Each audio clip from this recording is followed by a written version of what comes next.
Butot balat na daw po si Rodrigo Duterte. Isang malagim na balita na sinabi po ng kanyang dating asawa na si Ginang Elizabeth Zimmerman, no? Itong si Elizabeth Zimmerman, mga kabunyog, mga kababayan, iyan po yung nanay nila Sara Duterte, ni Pulong, tsaka ni Baste. Yan po ang kanilang mother, ha? Yan ang kanilang mother, si Elizabeth Zimmerman. At yan nga, hiwalay naman na si Duterte dyan, pero dinadalaw pa rin doon, sa kanyang kulungan sa Dahag, sa Netherlands. Ngayon, ayon po dito kay Ginang Zimmerman, ay talagang payat na si Digong, ha? At ang word nga English ang sinabi is butot balat, skin and bone, bone and skin. Gano'n butot balat. So sa Tagalog, butot balat. Ibig sabihin nun, payat na ang kalagayan ni Duterte. Hindi naman po tayo nagtataka na siyempre si Duterte ay matanda na, 80 years old. Sabi nga ni Sara Duterte, super senior citizen na ang kanyang ama. Ngayon, ano bang atin dyan? Sinasabi kasi ng mga maraming netizen, naku, nangihingi lang yan ng simpatya, di ba? Para magpaawa-awa. Ngayon, ano ba talaga? Nagpapaawa ba? Sa akin naman po, ang opinyon ni Kulet Soliman, mga kabunyog, sa akin naman, kung totoo na may sakit yan, totoong may sakit at talagang payat na payat, hindi naman tayo masamang tao na nagsasaya kung ang isang tao may sakit o sabihin nating nalalapit na ang kanyang buhay sa mundo, di ba? Regardless of politics, yun yung ating sinasabi. Hindi natin kinatutuwa na si Duterte ay butot balat na. Sana nga ay maging malusog siya kasi tao yan di ba? So, pero hindi ibig sabihin na tayo ay may awa sa puso. Bilang tao ay pakakalimutan na lang natin yung sigaw ng hustisya. Yung sigaw ng katarungan para sa lahat. Lalo na po sa mga biktima ng extrajudicial killings ni Digong, di ba? Kung siya naman may sakit diyan, butot balat, o kailangan ng gamot, kailangan naman din siyang gamutin. Itrato bilang tao. Kasi tayo, makatao tayo no? Yun ang sinasabi natin mga kabunyog. Pero, mulit-muli, pinapaalala natin, bagamat meron tayong awa bilang tao, hindi dapat kinakalimutan yung pagpapanagot sa mga may kasalanan, yung accountability, yung justice, yung hustisya kung saan kailangan pa ring harapin ni Rodrigo Duterte yung mga kaso niya sa ICC, yung Crime Against Humanity, upang once and for all di mabigyan ng katarungan ang mga pamilya ng mga biktima at yung mismo mga biktima ng ginawa niyang madugong drug war. Ako, hindi naman natin nakakalimutan kung paano naging brusko, sanggano, bastos itong si Rodrigo Duterte pagdating sa ICC. Sabi niya, sisipahin niya, di ba? Noong mga panahong malakas pa si Duterte sa kalabaw, diyan sa Senado, diyan po sa Quadcom, o di ba sa Quadcom, sa Tricom, sa mga pagdinig sa House of Representatives, ay talagang matapang po ang bibig ni Duterte. At kahit lalo po nung siya'y nakaupo, na siya'y presidente, talagang, sabi niya, talagang lilipulin niya mga adik, wala siyang pakialam sa human rights, napakarami po ng mga statement na talaga ng mga nag-uutos po nag-uutos ng pagpatay ng tao yung pulisiya ng kanyang gobyerno. Ngayon, dahil siya naman ay nasa paglilitis na, nandiyan na siya sa The Hague, humaharap na siya dyan sa International Criminal Court, pre-trial pa nga lang yan wala pa yung formal trial kasi pre-trial pa lang po yan. na-avail naman niya ang lahat ng mga karapatan ng isang akusado, meron siyang abogado dyan, binabayaran niya yan, nadadalaw siya ng kanyang pamilya. Sabi nga nung isang nag-comment sa atin sa aking post, sabi ko, payat na nga daw si Digong. Ang sabi nung isang netizen, sabi niya, siya nga payat lang. Pero yung mga biktima, yung kanyang mga biktima, patay na. Ito payat lang. Sabi ko naman, dapat niya talagang harapin ang ang mga kaso niya, di ba?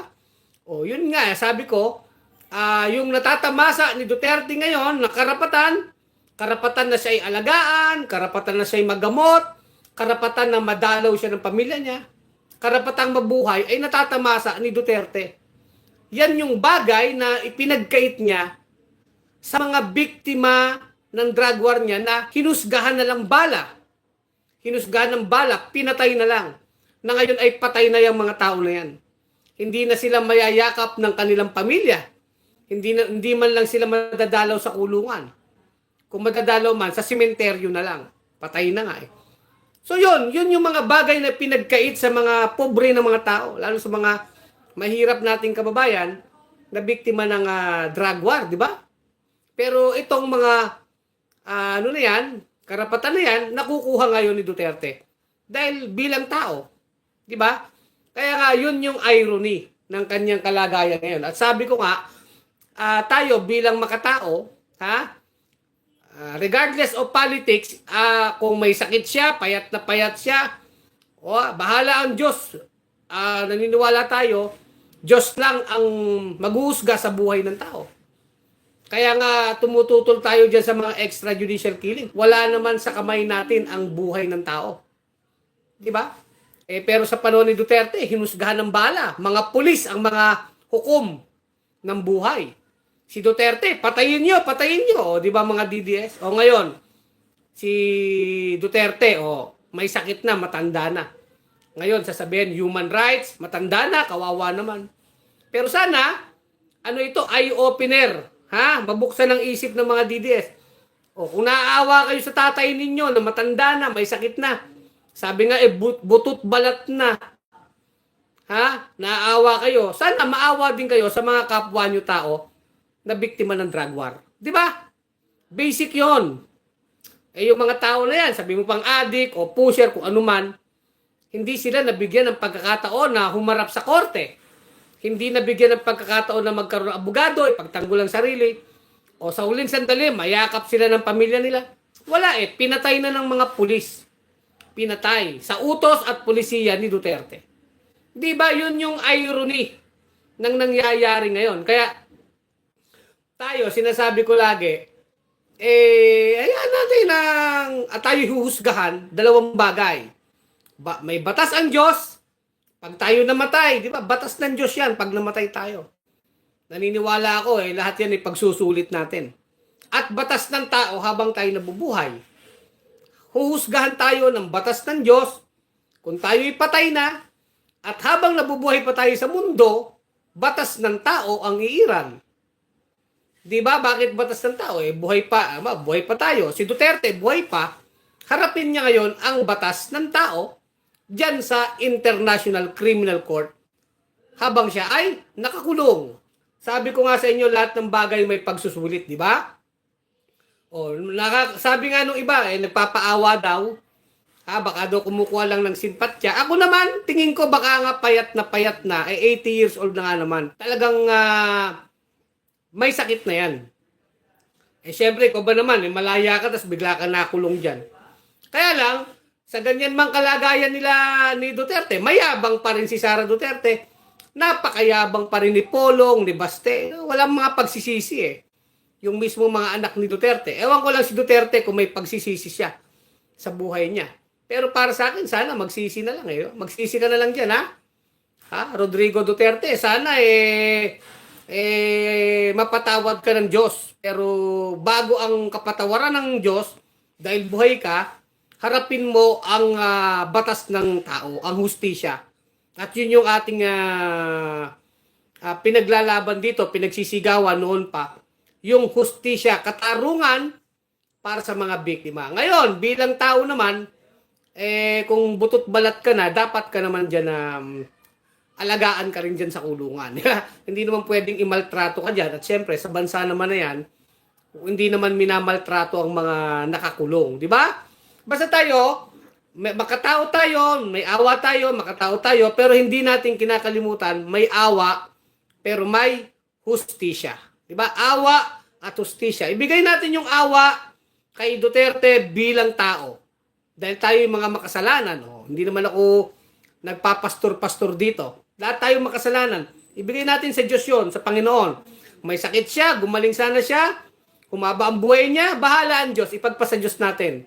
Pag ang pinag-uusapan ay buhay ng tao. Yun nga yung nilalabanan natin sa ginawa ni Duterte eh. Hindi naman nila ginalang yung buhay na binigay ng Diyos, kundi hinusgahan ng bala yung mga biktima diyan sa drug war, di ba? Basta addict, patayin, di ba? Pero ngayon, hindi natin gagamitin yun. Ang mali ay mali. Hindi maitatama ng isang pagkakamali ang isa pang mali. Kaya diyan sa kay Duterte ngayon na siya'y butot balat, may sakit, bahala ang Panginoon sa buhay niya. Sana alagaan siya diyan, gumaling siya, humabang buhay niya. Pero dahil buhay siya, harapin niya ang batas ng tao. Ang katarungan, harapin niya ang kanyang kaso sa International Criminal Court, crime against humanity, at kung siya may kasalanan, dapat lamang niyang pagdusahan yun. O di kung mamatay tayo lahat-lahat, bahala na ang Diyos sumusga sa atin. Ganun lang yun, ha? Batas ng tao, batas ng Diyos. Di ba? At pa tayo, hindi tayo yung kinatutuwa natin na ito may sakit, mamamatay na. Hindi tayo ganun. Ang gusto natin, nililiwalag natin, katarungan. Katarungan para sa lahat ng biktima. Sa punto na yan, maging makatao tayo. Pero makatao tayo at makatarungan. O, dalawang bagay, ano? Makatao, makatarungan. Nag-aangad pa rin tayo na hindi ko mo ikaw na dyan, nakakaawa, kakalimutan na lang lahat ang mga kaso mo. Kakalimutan ang mga ginawa mo. Dapat talagang matanim sa ating kasaysayan na itong mga ganitong ginawa ng isang leader, hindi yan pwede.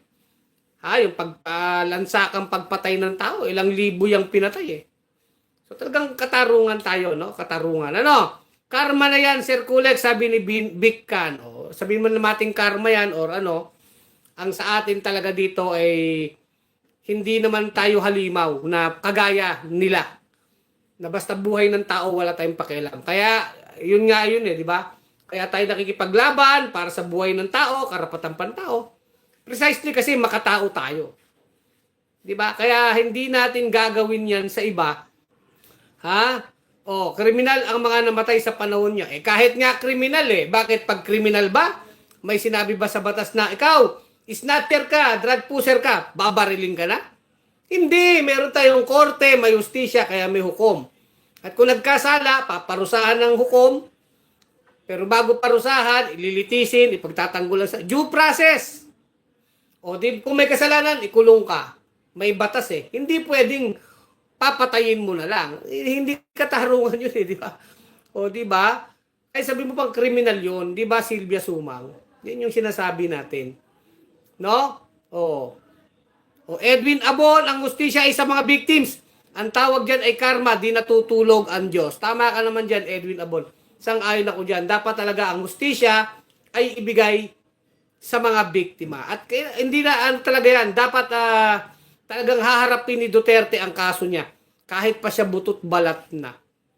Ang sinasabi ko lang, kung butot balat na, wag naman na pabayaan doon, di ba?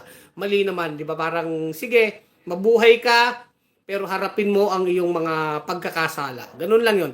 Bandang huli, lahat ng tao mamamatay. O di matatapos ang batas ng tao pag namatay tayo. O di pagpatay na tayo, tapos na ang batas ng tao, i-apply na ang batas ng Diyos. O Diyos na ang bahala dyan, di ba mga kabunyog. Alam ng Panginoon naman ang lahat ng bagay, di ba? O sabi ni Marla Susan Ligutan, buti nga payat lang yung 30,000 abuna, di ba? Yan din ang punto, di ba? Maria Susan Ligutan, di ba? Ma'am Maria Ligutan.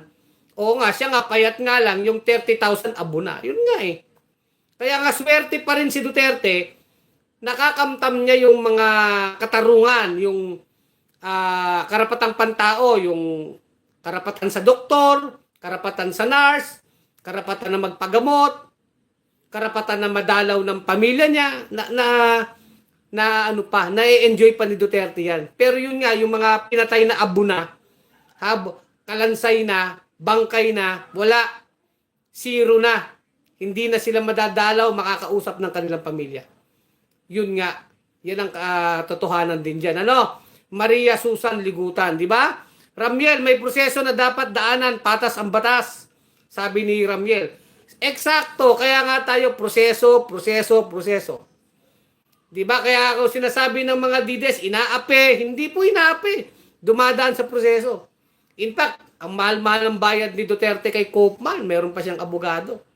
Ilan yung team? Actually, hindi lang naman si Koopman yung abogado niya. May grupo pa yan ng abogado. At talagang nadadalaw siya, di ba? Ng kanyang mga pamilya. O, Gerson, uy, payat na daw. Good, very good. Isa ko na yan at ihulog na rin sa dagat. Yan ang mga salita ni Duterte, di ba, Gerson, uy? O, yung mga isako, ipapakain sa Manila, itatapon sa Manila Bay, ipapakain sa mga pating, di ba, mga ganon? Pero, hindi, di ba, parang, yun nga di ba? Sabi nga natin, kung anong itinanim siyang aanihin, yun nga. Kaya nakakalungkot, Gerson, uy, di ba? Ayaw naman natin yan na isasako na lang siya at ihuhulog sa dagat. Hindi naman tayo ganun, di ba? Sa atin lang yung proseso ng katarungan, daanin sa proseso. Yan na nga ang tamang proseso, makulong siya dyan sa ICC. Yes, dyan sa kulungan sa ICC. Di ba, Gerson, uy? Eddie Billion, okay, tama lang, kailangan pagbayaran din niya yung mga ginawa niya sa mahihirap, makatarungan na ikulong siya, sabi ni Eddie Billion.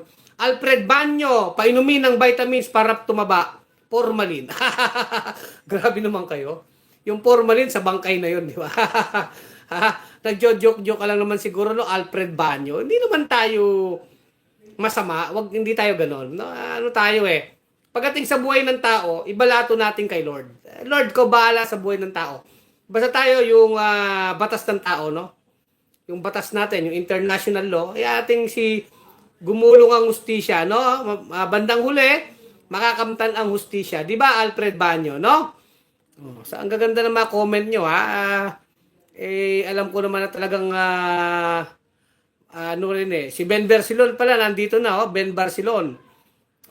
Erlinda Lepiceros, Ruben, malakas pa rin magmura, ng babae pa rin, mga girlfriend pa ganun ba? Oo, pero di ba sinabi ni Digong, yung 13, 13 chika babes niya, pinalaya niya na. Maganap na daw ng ibang boyfriend na mayaman o maraming pera. Diba? Matindi rin talaga tong si Gongdi, di ba? Di ba pinakawalan niya na nga yung mga girlfriend niya. 13 yun, di ba? So matindi, no? So hanggang dito na lang ang ating vlog. At basta tayo, sigaw natin katarungan. Kung butot balat na si Duterte, sige, dapat yan gamutin pa rin yan. Alagaan ang kanyang kalusugan kasi makatao tayo. Pero, hindi natin kinakalimutan ang hustisya. Yun ang pinakamahalaga. Ang hustisya, managot, ang dapat managot. Hustisya para sa mga libu-libong biktima ng extrajudicial killing sa kanyang napakadilim at napakadugong war on drugs. No? Kulet Soliman ang malupit sa katotohanan sa bunyog pagkakaisa. Mga kabunyog, mga kababayan. Tuloy ang laban. Bunyog, bunyog, halikan na kasama ka. Bunyog, kapag buklod ay may pag-asa. Luzon, Visayas, Mindanao, isa ang pananaw. Sa bagong Pilipinas ang bunyog isisigaw. Bunyog.